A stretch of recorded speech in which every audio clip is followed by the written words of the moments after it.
ಸನ್ಮಾನ್ಯ ಮುಖ್ಯಮಂತ್ರಿಗಳು, ಹಣಕಾಸಿನ ಸಚಿವರು ಸಿದ್ದರಾಮಯ್ಯನವರು ಮಂಡನೆ ಮಾಡಿರ್ತಕ್ಕಂಥ 16ನೇ ಹಾಗೂ ಅವರ ಕೊನೆಯ ಬಜೆಟ್ ನಿನ್ನೆಯನ್ನು ಮಂಡನೆ ಮಾಡಿದ್ದಾರೆ. ನಿಜವಾಗಿಯೂ ಸಹ ಬಹಳ ನಿರಾಶಾದಾಯಕವಾಗಿದೆ. ನಾನು ರಾಜಕೀಯ ಕಾರಣಕ್ಕೋಸ್ಕರ ಈ ಮಾತನ್ನು ಹೇಳ್ತಾ ಇಲ್ಲ. ರಾಜ್ಯದ ಅಭಿವೃದ್ಧಿಗೆ ಪೂರಕವಾಗಿ ಈ ಬಜೆಟ್ ಇಲ್ಲ ಅಂತಕ್ಕಂಥದ್ದು ಸಾರ್ವತ್ರಿಕವಾಗಿ ಕೇಳಿ ಬರ್ತಾ ಇದೆ. ಈ ಬಜೆಟ್ನಿಂದ ಈ ನಾಡಿನಲ್ಲಿರ್ತಕ್ಕಂಥ ಕೃಷಿಕನಿಗಾಗಲಿ, ಕೃಷಿ ಕ್ಷೇತ್ರಕ್ಕಾಗಲಿ, ಯುವಕರಿಗಾಗಲಿ, ಮಹಿಳೆಯರಿಗಾಗಲಿ ಅಥವಾ ಬಡವರಿಗಾಗಲಿ ಯಾವುದೇ ರೀತಿಯ ಅನುಕೂಲ ಇವರ ಬಜೆಟ್ನಿಂದ ಆಗೋದಕ್ಕೆ ಸಾಧ್ಯ ಆಗೋದಿಲ್ಲ. ಹಾಗಾಗಿ ಅಭಿವೃದ್ಧಿಗೆ ಪೂರಕವಾಗಿದೆ ಅಂತೇಳಿ ಯಾರೂ ಕೂಡ ಒಪ್ಪೋದಕ್ಕೆ ಸಾಧ್ಯ ಇಲ್ಲ. ಸಿದ್ದರಾಮಯ್ಯನವರಿಗೆ ಅಲ್ಪಸಂಖ್ಯಾತರ ಬಗ್ಗೆ ಎಷ್ಟು ಪ್ರೀತಿ, ಎಷ್ಟು ಕಾಳಜಿ ಇದೆ ಅಂತೇಳಿ ಎಲ್ಲರೂ ಕೂಡ ಗೊತ್ತಿದೆ. ಆದರೆ ಒಬ್ಬ ಹಣಕಾಸಿನ ಸಚಿವರಾಗಿ ಈ ಮಟ್ಟಕ್ಕೆ ಸಿದ್ದರಾಮಯ್ಯನವರು ಇಳಿತಾರೆ ಅಂತೇಳಿ ನಾವು ಯಾರೂ ಕೂಡ ನಿರೀಕ್ಷೆ ಮಾಡಿರಲಿಲ್ಲ. ಇವತ್ತು ಮುಸ್ಲಿಂ ವಿದ್ಯಾರ್ಥಿಗಳಿಗೆ ಹೊರದೇಶಕ್ಕೆ ಹೋಗ್ತಕ್ಕಂಥ ಮಕ್ಕಳಿಗೆ ಇವತ್ತು 20 ಲಕ್ಷ ಇದ್ದದಂತ 30 ಲಕ್ಷಕ್ಕೆ ಏರಿಸಿದ್ದಾರೆ. ಯಾಕೆ ಹಿಂದೂಗಳಲ್ಲಿ ಯಾರು ಆ ಥರ ಕೊಡಬೇಕು ಅಂತ ಅನ್ನಿಸ್ಲಿಲ್ವ ಸಿದ್ದರಾಮಯ್ಯನವರೇ? ಇವತ್ತು ಮುಸ್ಲಿಂ ಮಹಿಳೆಯರಿಗೆ ಸೆಲ್ಫ್ ಡಿಫೆನ್ಸ್ಗೋಸ್ಕರ ಬಜೆಟಲ್ಲಿ ಇವತ್ತು ಹಣವನ್ನು ಮೀಸಲಿಟ್ಟಿದ್ದಾರೆ. ಯಾಕೆ ಸಿದ್ದರಾಮಯ್ಯನವರೇ ಹಿಂದೂಗಳಲ್ಲಿ ಇರ್ತಕ್ಕಂಥ ಮಹಿಳೆಯರಿಗೆ ಇವತ್ತು ಸೆಲ್ಫ್ ಡಿಫೆನ್ಸ್ಗೋಸ್ಕರ ಅವ್ರಿಗೊಂದು ಆತ್ಮಸ್ಥೈರ್ಯ ಕೊಡ್ತಕ್ಕಂಥ ಯೋಜನೆ ಹಿಂದೂಗಳಿಗೆ ಕೊಡಬೇಕು ಅಂತೇಳಿ ಸಿದ್ದರಾಮಯ್ಯನವ್ರಿಗೆ ಯಾಕೆ ಅನ್ನಿಸ್ಲಿಲ್ಲ? ಒಂದು ರೀತಿ ಅಲ್ಪಸಂಖ್ಯಾತರಿಗೆ ಪ್ರತ್ಯೇಕ ಬಜೆಟ್ ಅನ್ನ ಮಂಡನೆ ಮಾಡಲಿಲ್ಲ ಅನ್ನೋದು ಬಿಟ್ರೆ ಇನ್ನು ಎಲ್ಲ ಅಂಶಗಳು ಕೂಡ ಈ ಬಜೆಟ್ ಅಲ್ಲಿ ಇದೆ. ಅಲ್ಪಸಂಖ್ಯಾತರನ್ನ ಓಲೈಕೆ ಮಾಡ್ತಕ್ಕಂಥದ್ದು ಅಷ್ಟೇ ಅಲ್ಲ, ಅಲ್ಪಸಂಖ್ಯಾತರನ್ನ ತೃಪ್ತಿ ಪಡಿಸೋದಕ್ಕೆ ಹೋಗಿ ಧರ್ಮಗಳ ಮಧ್ಯೆ ವಿಭಜನೆ ಮಾಡ್ತಕ್ಕಂಥ ದುಸ್ಸಾಹಸಕ್ಕೆ ಸಿದ್ದರಾಮಯ್ಯನವರು ಕೈ ಹಾಕಿದ್ದಾರೆ. ಹಿಂದೂಗಳು ಮುಸಲ್ಮಾನರನ್ನ ಹೊಡಿತಕ್ಕಂಥ ಕೆಲಸಕ್ಕೆ ಅವರು ಸಿದ್ದರಾಮಯ್ಯನವರು ಕೈ ಹಾಕಿದ್ದಾರೆ. ಮದ್ರಸಕ್ಕೆ ಹಣವನ್ನು ಕೊಟ್ಟಿರ್ತಕ್ಕಂಥದ್ದು, ಇವತ್ತು ಅಲ್ಲಿರ್ತಕ್ಕಂಥ 6,000 ರೂಪಾಯಿ ಮೌಲ್ಯಗಳಿಗೆ ಏರಿಸಿರ್ತಕ್ಕಂಥದ್ದು, ಮದುವೆಗೆ 50,000 ಯಾಕೆ ಹಿಂದೂಗಳಲ್ಲಿ ಬಡವರು ಇಲ್ವಾಗಾದ್ರೆ ಯಾಕೆ ದುರ್ಬುದ್ಧಿ ರಾಜ್ಯದ ಮುಖ್ಯಮಂತ್ರಿಗಳಿಗೆ ಬಂದಿದೆ ಅಂತೇಳಿ ಪ್ರತಿಯೊಬ್ಬರು ಕೂಡ ರಾಜ್ಯದಲ್ಲಿ ಇವತ್ತು ಪ್ರಶ್ನೆ ಮಾಡ್ತಾ ಇದ್ದಾರೆ. ನನಗೆ ಒಟ್ಟಾರೆ ಅನುಮಾನ ಇರ್ತಕ್ಕಂಥದ್ದು, ನಿನ್ನೆ ಬಜೆಟ್ ಅನ್ನ ಮಂಡನೆ ಮಾಡಿರ್ತಕ್ಕಂಥದ್ದು ಸಿದ್ದರಾಮಯ್ಯನವರಲ್ಲ. ಈ ಬಜೆಟ್ ಅನ್ನ ಮಂಡನೆ ಮಾಡಿರ್ತಕ್ಕಂಥದ್ದು ಜಮೀರ್ ಅಹಮದ್ ಖಾನ್ ಅವರು. ಜಮೀರ್ ಅಹಮದ್ ಖಾನ್ ಅವರೇ ಬಜೆಟ್ ಅನ್ನ ಮಂಡನೆ ಮಾಡಿದ್ದಾರೆ ಅನ್ನೋ ಭಾವನೆ ಬರ್ತಾ ಇದೆ ಇವತ್ತು ರಾಜ್ಯದಲ್ಲಿ. ಬಹಳ ನೋವು ತರ್ತಕ್ಕಂಥ ಸಂಗತಿ ಇವತ್ತು SCP, SP, TSP ಹಣ ಈಗಾಗಲೇ 25,000 ಕೋಟಿಯನ್ನ ಬೇರೆ ಬೇರೆ ಕಾರ್ಯಕ್ರಮಗಳಿಗೆ, ಯೋಜನೆಗಳಿಗೆ ವರ್ಗಾವಣೆ ಮಾಡಿಕೊಂಡಿದ್ದಾರೆ. ಯಾವ ಹಣ ಪರಿಶಿಷ್ಟ ಜಾತಿ, ಪರಿಶಿಷ್ಟ ಪಂಗಡಗಳ ಆ ಮಕ್ಕಳಿಗೆ ಆರ್ಥಿಕವಾಗಿ, ಶೈಕ್ಷಣಿಕವಾಗಿ, ಸಾಮಾಜಿಕವಾಗಿ ಎತ್ತುವಂತ ಕಾರ್ಯ ಆಗಬೇಕಾಗಿತ್ತು ಹಣವನ್ನ, ಅದನ್ನು ಕೂಡ ಡೈವರ್ಟ್ ಮಾಡಿರ್ತಕ್ಕಂಥದ್ದು. 1,16,000 ಕೋಟಿ ಸಾಲ ಇವತ್ತು.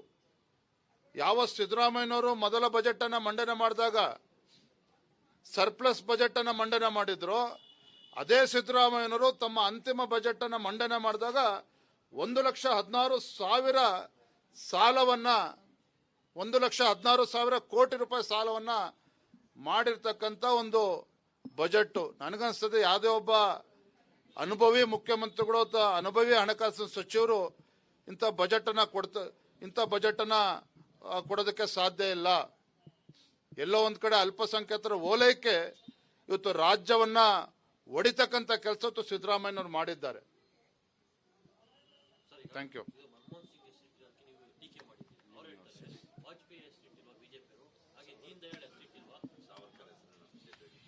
ಇವೆಲ್ಲದಕ್ಕೂ ಕೂಡ ನಮ್ಮ ರಿಪ್ಲೈಲಿ ಉತ್ತರನ ಕೊಡ್ತೇವೆ. ಮನಮೋಹನ್ ಸಿಂಗ್ ಅವರು ಕೂಡ ಪ್ರಧಾನಮಂತ್ರಿಗಳಾಗಿ, ಮಾಜಿ ಪ್ರಧಾನಮಂತ್ರಿಗಳಾಗಿ ಅವರದೇ ಆದಂಥ ಒಂದು ಉತ್ತಮ ಕಾರ್ಯಗಳನ್ನು ಮಾಡಿದ್ದಾರೆ. ಆದರೆ ಇವತ್ತು ರಾಜ್ಯದ ಜನರ ಅಪೇಕ್ಷೆನೂ ಕೂಡ ಅವ್ರು ಗಮನಿಸಬೇಕಾಯಿತು. ಸದನದಲ್ಲಿ ಇದ್ರ ಬಗ್ಗೆ ಮಾತನಾಡ್ತೇವೆ. Thank you.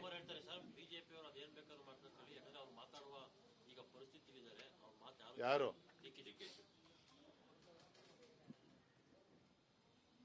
D K Shivakumar ಅವರು ಸಿದ್ದರಾಮಯ್ಯನ ಖುಷಿ ಪಡಿಸ್ಬಿಟ್ರೆ ಮುಖ್ಯಮಂತ್ರಿ ಆಗ್ಬಿಡ್ಬೋದು ಅನ್ನೋ ಭ್ರಮೆನಲ್ಲಿದ್ದರೆ ಅವರು ಭ್ರಮೆ ಮಾತ್ರ.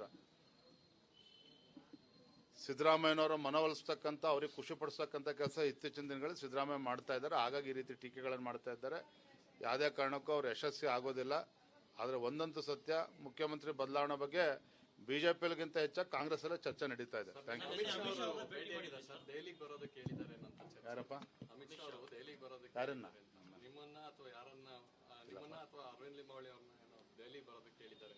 ಗೊತ್ತಿಲ್ಲಪ್ಪ, ಅದ್ರ ಬಗ್ಗೆ ನಂಗೆ ಯಾವುದೇ ಮಾಹಿತಿ ಇಲ್ಲ. ಎಲ್ಲ ಅವ್ರ ಗಮನದಲ್ಲಿದೆ. ಯಾವ ಬೇಕಾದ್ರೂ ತೀರ್ಮಾನಗಳನ್ನು ಮಾಡ್ತಾರೆ, ಘೋಷಣೆನ ಮಾಡ್ತಾರೆ. ಅವರೆಲ್ಲ ಗಮನದಲ್ಲಿ ಹೊಸದಾಗಿ ಹೇಳ್ತಕ್ಕಂಥದ್ದು ಏನೂ ಇಲ್ಲ, ಎಲ್ಲ ಹೋಗ್ಬಿಟ್ಟಿದೆ. Thank you. ಸನ್ಮಾನ್ಯ ಮುಖ್ಯಮಂತ್ರಿಗಳು, ಹಣಕಾಸಿನ ಸಚಿವರು ಸಿದ್ದರಾಮಯ್ಯನವರು ಮಂಡನೆ ಮಾಡಿರ್ತಕ್ಕಂಥ 16ನೇ ಹಾಗೂ ಅವರ ಕೊನೆಯ ಬಜೆಟ್ ನಿನ್ನೆ ಏನು ಮಂಡನೆ ಮಾಡಿದ್ದಾರೆ, ನಿಜವಾಗಿಯೂ ಸಹ ಬಹಳ ನಿರಾಶಾದಾಯಕವಾಗಿದೆ. ನಾನು ರಾಜಕೀಯ ಕಾರಣಕ್ಕೋಸ್ಕರ ಈ ಮಾತನ್ನ ಹೇಳ್ತಾ ಇಲ್ಲ. ರಾಜ್ಯದ ಅಭಿವೃದ್ಧಿಗೆ ಪೂರಕವಾಗಿ ಈ ಬಜೆಟ್ ಇಲ್ಲ ಅಂತಕ್ಕಂಥದ್ದು ಸಾರ್ವತ್ರಿಕವಾಗಿ ಕೇಳಿ ಬರ್ತಾ ಇದೆ. ಈ ಬಜೆಟ್ನಿಂದ ಈ ನಾಡಿನಲ್ಲಿರ್ತಕ್ಕಂಥ ಕೃಷಿಕನಿಗಾಗಲಿ, ಕೃಷಿ ಕ್ಷೇತ್ರಕ್ಕಾಗಲಿ, ಯುವಕರಿಗಾಗಲಿ, ಮಹಿಳೆಯರಿಗಾಗಲಿ ಅಥವಾ ಬಡವರಿಗಾಗಲಿ ಯಾವುದೇ ರೀತಿಯ ಅನುಕೂಲ ಇವರ ಬಜೆಟ್ನಿಂದ ಆಗೋದಕ್ಕೆ ಸಾಧ್ಯ ಆಗೋದಿಲ್ಲ. ಹಾಗಾಗಿ ಅಭಿವೃದ್ಧಿಗೆ ಪೂರಕವಾಗಿದೆ ಅಂತೇಳಿ ಯಾರೂ ಕೂಡ ಒಪ್ಪೋದಕ್ಕೆ ಸಾಧ್ಯ ಇಲ್ಲ. ಸಿದ್ದರಾಮಯ್ಯನವರಿಗೆ ಅಲ್ಪಸಂಖ್ಯಾತರ ಬಗ್ಗೆ ಎಷ್ಟು ಪ್ರೀತಿ, ಎಷ್ಟು ಕಾಳಜಿ ಇದೆ ಅಂತೇಳಿ ಎಲ್ಲರೂ ಕೂಡ ಗೊತ್ತಿದೆ. ಆದ್ರೆ ಒಬ್ಬ ಹಣಕಾಸಿನ ಸಚಿವರಾಗಿ ಈ ಮಟ್ಟಕ್ಕೆ ಸಿದ್ದರಾಮಯ್ಯನವರು ಇಳಿತಾರೆ ಅಂತೇಳಿ ನಾವು ಯಾರೂ ಕೂಡ ನಿರೀಕ್ಷೆ ಮಾಡಿರಲಿಲ್ಲ. ಇವತ್ತು ಮುಸ್ಲಿಂ ವಿದ್ಯಾರ್ಥಿಗಳಿಗೆ ಹೊರದೇಶಕ್ಕೆ ಹೋಗ್ತಕ್ಕಂಥ ಮಕ್ಕಳಿಗೆ ಇವತ್ತು 20 ಲಕ್ಷ ಇದ್ದದಂತನ 30 ಲಕ್ಷಕ್ಕೆ ಏರಿಸಿದ್ದಾರೆ. ಯಾಕೆ ಹಿಂದೂಗಳಲ್ಲಿ ಯಾರು ಆ ಥರ ಕೊಡಬೇಕು ಅಂತ ಅನ್ನಿಸ್ಲಿಲ್ವ ಸಿದ್ದರಾಮಯ್ಯನವರೇ? ಇವತ್ತು ಮುಸ್ಲಿಂ ಮಹಿಳೆಯರಿಗೆ ಸೆಲ್ಫ್ ಡಿಫೆನ್ಸ್ಗೋಸ್ಕರ ಬಜೆಟ್ ಅಲ್ಲಿ ಇವತ್ತು ಹಣವನ್ನ ಮೀಸಲಿಟ್ಟಿದ್ದಾರೆ. ಯಾಕೆ ಸಿದ್ದರಾಮಯ್ಯನವರೇ ಹಿಂದೂಗಳಲ್ಲಿ ಇರ್ತಕ್ಕಂಥ ಮಹಿಳೆಯರಿಗೆ ಇವತ್ತು ಸೆಲ್ಫ್ ಡಿಫೆನ್ಸ್ಗೋಸ್ಕರ ಅವ್ರಿಗೊಂದು ಆತ್ಮಸ್ಥೈರ್ಯ ಕೊಡ್ತಕ್ಕಂಥ ಯೋಜನೆ ಹಿಂದೂಗಳಿಗೆ ಕೊಡಬೇಕು ಅಂತೇಳಿ ಸಿದ್ದರಾಮಯ್ಯನವ್ರಿಗೆ ಯಾಕೆ ಅನ್ನಿಸ್ಲಿಲ್ಲ?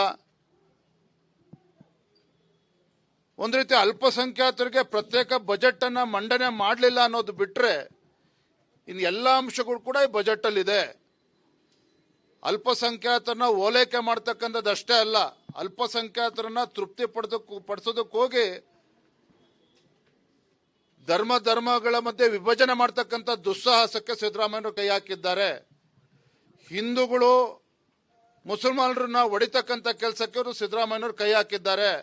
ಮದ್ರಸಕ್ಕೆ ಹಣವನ್ನು ಕೊಟ್ಟಿರ್ತಕ್ಕಂಥದ್ದು, ಇವತ್ತು ಅಲ್ಲಿರ್ತಕ್ಕಂಥ 6,000 ರೂಪಾಯಿ ಮೌಲ್ಯಗಳಿಗೆ ಏರಿಸಿರ್ತಕ್ಕಂಥದ್ದು, ಮದುವೆಗೆ 50,000 ಯಾಕೆ ಹಿಂದೂಗಳಲ್ಲಿ ಬಡವರು ಇಲ್ವಾಗಾದ್ರೆ? ಯಾಕೆ ದುರ್ಬುದ್ಧಿ ರಾಜ್ಯದ ಮುಖ್ಯಮಂತ್ರಿಗಳಿಗೆ ಬಂದಿದೆ ಅಂತೇಳಿ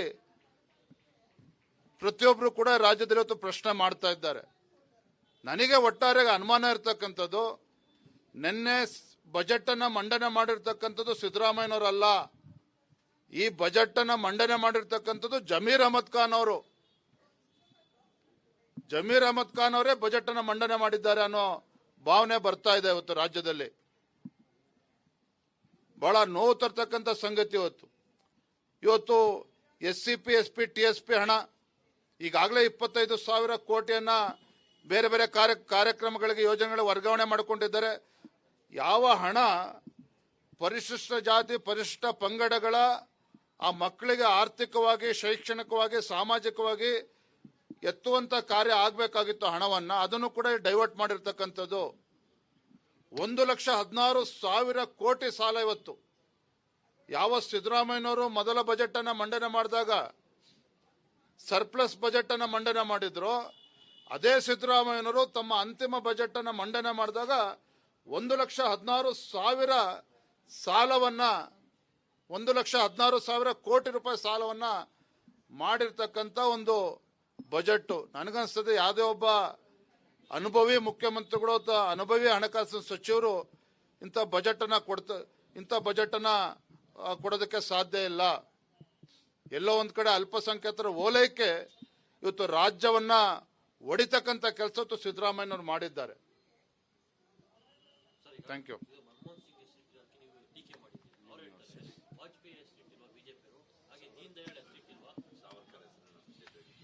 ಇವೆಲ್ಲದಕ್ಕೂ ಕೂಡ ನಮ್ಮ ರಿಪ್ಲೈಲಿ ಉತ್ತರನ ಕೊಡ್ತೇವೆ.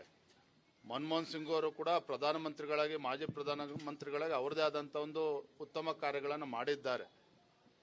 ಆದರೆ ಇವತ್ತು ರಾಜ್ಯದ ಜನರ ಅಪೇಕ್ಷೆನೂ ಕೂಡ ಅವ್ರು ಗಮನಿಸಬೇಕಾಯಿತು. ಸದನದಲ್ಲಿ ಇದ್ರ ಬಗ್ಗೆ ಮಾತನಾಡ್ತೇವೆ. Thank you.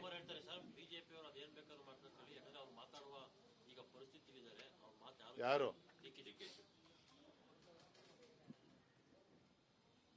ಡಿ.ಕೆ. ಶಿವಕುಮಾರ್ ಅವರು ಸಿದ್ದರಾಮಯ್ಯನ ಖುಷಿ ಪಡಿಸ್ಬಿಟ್ರೆ ಮುಖ್ಯಮಂತ್ರಿ ಆಗ್ಬಿಡ್ಬೋದು ಅನ್ನೋ ಭ್ರಮೆನಲ್ಲಿ ಇದ್ರೆ ಅವರು ಭ್ರಮೆ ಮಾತ್ರ. ಸಿದ್ದರಾಮಯ್ಯನವರ ಮನವೊಲಿಸ್ತಕ್ಕಂಥ, ಅವ್ರಿಗೆ ಖುಷಿ ಪಡಿಸ್ತಕ್ಕಂಥ ಕೆಲಸ ಇತ್ತೀಚಿನ ದಿನಗಳಲ್ಲಿ ಸಿದ್ದರಾಮಯ್ಯ ಮಾಡ್ತಾ ಇದ್ದಾರೆ. ಹಾಗಾಗಿ ಈ ರೀತಿ ಟೀಕೆಗಳನ್ನು ಮಾಡ್ತಾ ಇದ್ದಾರೆ. ಯಾವುದೇ ಕಾರಣಕ್ಕೂ ಅವ್ರು ಯಶಸ್ವಿ ಆಗೋದಿಲ್ಲ. ಆದರೆ ಒಂದಂತೂ ಸತ್ಯ, ಮುಖ್ಯಮಂತ್ರಿ ಬದಲಾವಣೆ ಬಗ್ಗೆ ಬಿಜೆಪಿಗಿಂತ ಹೆಚ್ಚಾಗಿ ಕಾಂಗ್ರೆಸ್ ಅಲ್ಲೇ ಚರ್ಚೆ ನಡೀತಾ ಇದೆ. Thank you. ಯಾರಪ್ಪ? ಯಾರನ್ನ?